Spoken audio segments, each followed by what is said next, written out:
नमस्कार व्यूअर्स, एक बार फिर से स्वागत है आपका आईएएस पॉइंट के इस चैनल पे। और आज हम बात कर रहे हैं 7th प्लान। इससे पहले आपने 6 प्लान तक पढ़ लिया था, छठी योजना तक, और आज हम पढ़ रहे हैं 7th प्लान। ये योजना जो थी आपकी, ये शुरू हुई थी 1985 से और 1990 तक ये चलती है। तीव्र खाद्यान्न उत्पादन, रोजगार तथा सामान्य उत्पादकता में बढ़ोतरी इसके लक्ष्य थे प्रमुख। नियोजन के मूल सिद्धांत जैसे विकास, आधुनिकीकरण, आत्मनिर्भरता तथा सामाजिक न्याय। योजना के आधार की शुरुआत 1989 में हुई, जिसका उद्देश्य था ग्रामीण गरीबों को में वेतन रोजगार उत्पन्न करना। पहले से चल रहे कुछ कार्यक्रमों जैसे आरडीपी, सीएडीपी, डीपीएपी तथा डीडीपी का पुनर्विलोकन करना। सरकार ने अभी तक सभी विकास के कार्यक्रमों की उपलब्धियों का मूल्यांकन किया। उसका श्रेय भारत के सबसे युवा प्रधानमंत्री को जाता है। किसी तरह प्रजातंत्र तथा विकास का जुड़ाव राजनीतिक अभिजात्य वर्ग, पॉलिटिकल एलिट की सोच में बदलाव के साथ हुआ, जिसने विकास को प्रोत्साहित करने के लिए प्रजातांत्रिक विकेंद्रीकरण का सहारा लिया। यद्यपि सरकार द्वारा पीआरआई विधेयकों को पारित किया जाता रहा है, लेकिन उसमें अपने लिए ठोस आधार रखा, क्योंकि 73वां व 74 संविधान संशोधन 1990 के दशक की शुरुआत में ही संभव हो सका। यद्यपि अर्थव्यवस्था का विकास दर 1980 के दशक में बेहतर रहा, खासतौर पर दूसरे अर्ध में, लेकिन वित्तीय असंतुलन की कीमत पर हुआ। इस योजना के अंत तक भारत की भुगतान संतुलन की स्थिति बिगड़ गई थी। भारतीय अर्थव्यवस्था उन बड़े ऋणों की शर्तों को पूरा करने में नाकाम रही जिन पर सरकारी व्यय इस अवधि के दौरान मुख्य रूप से निर्भर था।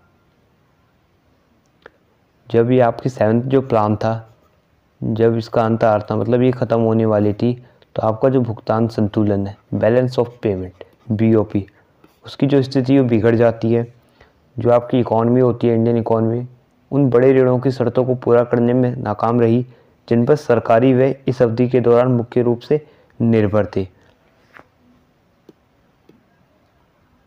इस योजना के लिए कोई ठोस वित्तीय नीति नहीं थी, कोई इसके लिए कोई खास जो फाइनेंशियल प्लानिंग नहीं थी आपकी। अगर ऐसा हो जाए, आपकी जो मंदी अगर बीच में आ जाए इस अवधि के दौरान, तो उसका भी कोई बैकअप प्लान नहीं बनाया गया था, जिसके कारण अर्थव्यवस्था भुगतान संतुलन तथा वित्तीय घाटे की चपेट में आ गई। भारत में अपने विकास की संभावनाओं को वाणिज्यिक तथा अन्य विदेशी आधार से पूरा करने की कोशिश की, जो कठिन शर्तों पर थी तथा जिन्हें अर्थव्यवस्था की पूरी तरह करने में नाकाम रही। उदारीकरण की प्रक्रिया में घरेलू बाजार के लिए आंतरिक मांग के विस्तार को अनुमति दी गई, बगैर निर्यातकों के समान स्तर को विकसित किए तथा भारतीय आयातों को महंगे विदेशी ऋणों द्वारा वित्त प्रदान किया गया। ऐसी आंतरिक अभिमुख वित्तीय नीति एक गलती थी। जब अर्थव्यवस्था के लिए विदेशी सहायता का परिदृश्य बिगड़ा था। 2 वार्षिक योजनाओं की यहाँ पे बात की जाती है, 2 एनुअल प्लानिंग्स। 8वीं योजना, जिसकी जो अवधि थी वो थी 1990 से 95, निर्धारित की गई की शुरुआत नहीं हो पाई क्योंकि केंद्र में तेजी से राजनीतिक बदलाव आ रहा था।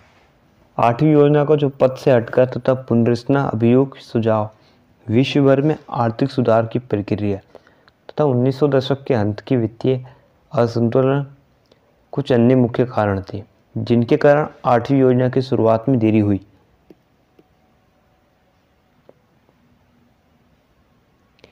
नई सरकार जो केंद्र में सत्ता में जून 1991 में आई, ने यह निर्णय लिया कि 8वीं योजना की शुरुआत की जाए तथा 1992 और 1992 से लेकर 1997 की अवधि के लिए होगी, जो आपकी 8th प्लानिंग आती है।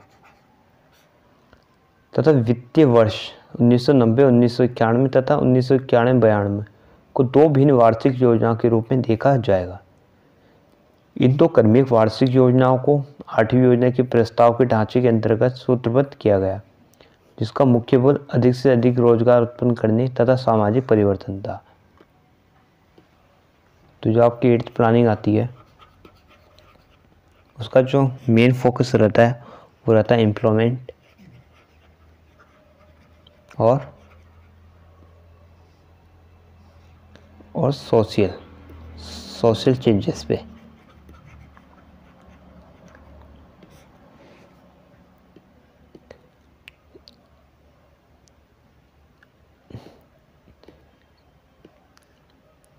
एट्थ प्लान 8वीं योजना की शुरुआत एक नए आर्थिक परिदृश्य में हुई। आर्थिक सुधार की प्रक्रिया शुरू हो चुकी थी, जिसके तहत बिगड़ी भुगतान संतुलन, अत्यधिक वित्तीय घाटे तथा मुद्रास्फीति की दर के लिए संरचनात्मक सामंजस्य तथा विष्टि स्थिरीकरण की नीतियों की शुरुआत की गई। यह पहली योजना थी जिसने देश द्वारा अनेक दशकों से जारी की गई व्यष्टि आर्थिक नीतियों का आत्मनिरीक्षण किया। इस योजना द्वारा मुख्य रूप से जिन मामलों पर ध्यान दिया गया तथा इसके द्वारा दिए गए सुझाव सच्चे रूप से निम्नलिखित हैं। जो आपका 8th प्लानिंग आती है उसमें क्या क्या शामिल था, उसके जो फोकस रहते हैं वो किस पे रहते हैं, तो हम वो पॉइंट वाइज देखते हैं। पहला पॉइंट है यहाँ पे अर्थव्यवस्था में राज्य की भूमिका को तत्काल पुनः परिभाषित करने का सुझाव। जो आपकी स्टेट की भूमिका है एक इकॉनमी में उसे पुनः भारित करने का सुझाव, यानी कि उसमें रिफॉर्म करना। दूसरा था यहाँ पे बाजार आधारित विकास का सुझाव उन क्षेत्रों के लिए जो इसके लिए सामर्थ्य हैं, अर्थात अर्थव्यवस्था में निजी क्षेत्र की बड़ी भूमिका। प्राइवेटाइजेशन पे जोर देने का यहाँ पे बात की जाती है। थर्ड है यहाँ पे आधारभूत संरचना क्षेत्र में अधिक निवेश, खास तौर से पिछड़े राज्यों के लिए। फोर्थ है बढ़ते गैर योजना व्यय तथा वित्तीय घाटे को रोकना, आर्थिक सहायता को पुनर्जीवित तथा पुनः संकेंद्रित करना,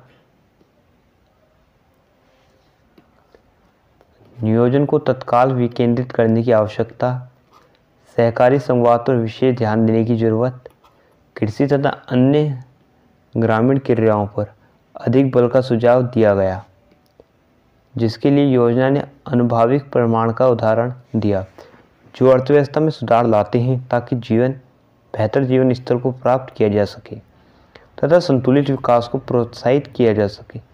यह नियोजन की धारणा में परिवर्तन था।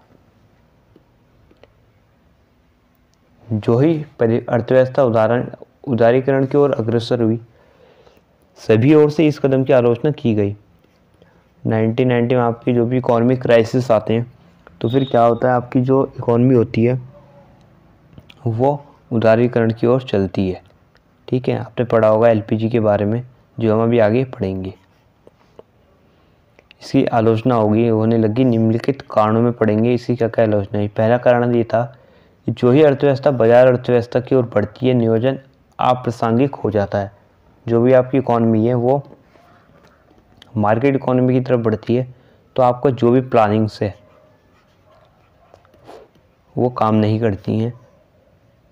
दूसरा है जब राज्य अर्थव्यवस्था में अपने नियंत्रण से पीछे हट रही है, रोलिंग बैक, तो नियोजन का कोई अर्थ नहीं होता। थर्ड, उदारीकरण के दौर में नियोजन की प्रक्रिया को पुनर्चित किया जाना चाहिए। फोर्थ है सामाजिक क्षेत्र जैसे शिक्षा है, स्वास्थ्य है, सुरक्षा है, इन पर अधिक से अधिक बल दिया जाना चाहिए।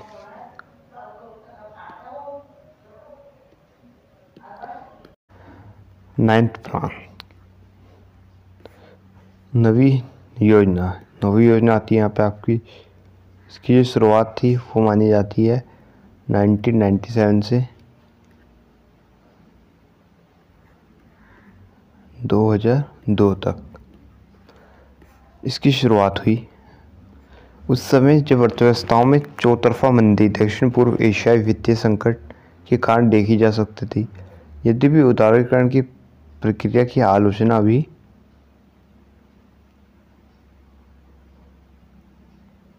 अभी भी की जा रही थी।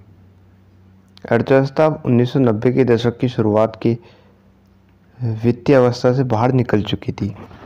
एक निर्देशात्मक नियोजन की सामान्य प्रकृति के समान इस योजना ने न केवल एक उच्च विकास दर का लक्ष्य रखा, बल्कि अपने आप को निर्धारित सामाजिक उद्देश्यों की तरफ निर्देशित किया। साल 7 मूल न्यूनतम सेवाओं बेसिक मिनिमम सर्विस BMS पर बल दिया। जो भी आप बेसिक सर्विस होती हैं उन पर बल दिया इस योजना ने, जिसमें इन सेवाओं के लिए अतिरिक्त केंद्रीय सहायता मौजूद था ताकि संपूर्ण जनसंख्या को निर्धारित समय में शामिल किया जा सके। मूल न्यूनतम सेवाएं क्या थी? पहले थी आपकी पीने योग्य स्वच्छ पानी हो आपके पास, ठीक है, प्राथमिक स्वास्थ्य सेवाएं हो, शिक्षा का सार्वजनिकरण हो,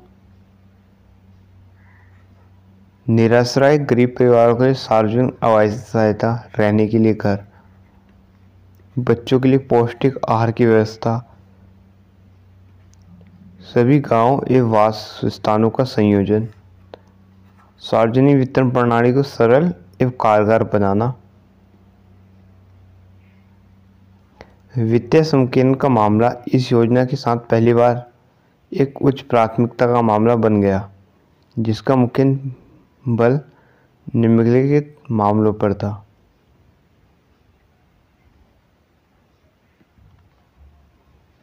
पहला है उन्नत राजस्व एकत्रण तथा गैर जरूरी खर्चों पर नियंत्रण के संयोजन द्वारा सरकार की, जिसमें केंद्र तथा राज्य तथा सार्वजनिक क्षेत्र के उद्यम शामिल होंगे, और वित्तीय घाटे को कम करना। दूसरा था यहाँ पे आर्थिक सहायता छूट को घटाना, जो भी आपकी सब्सिडीज हैं उनको घटाना, आर्थिक सेवाओं पर उपभोक्ता शुल्क एकत्रित करना, जैसे विद्युत, परिवहन इत्यादि।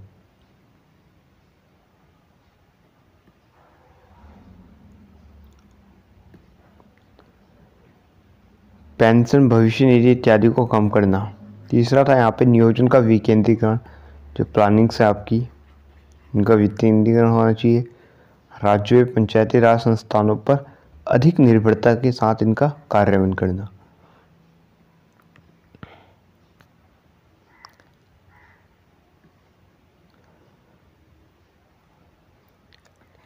टेंथ प्लान, 10वीं योजना। यह योजना जो है ये आती है 2002 से 2007 तक, 5 साल ये भी चली।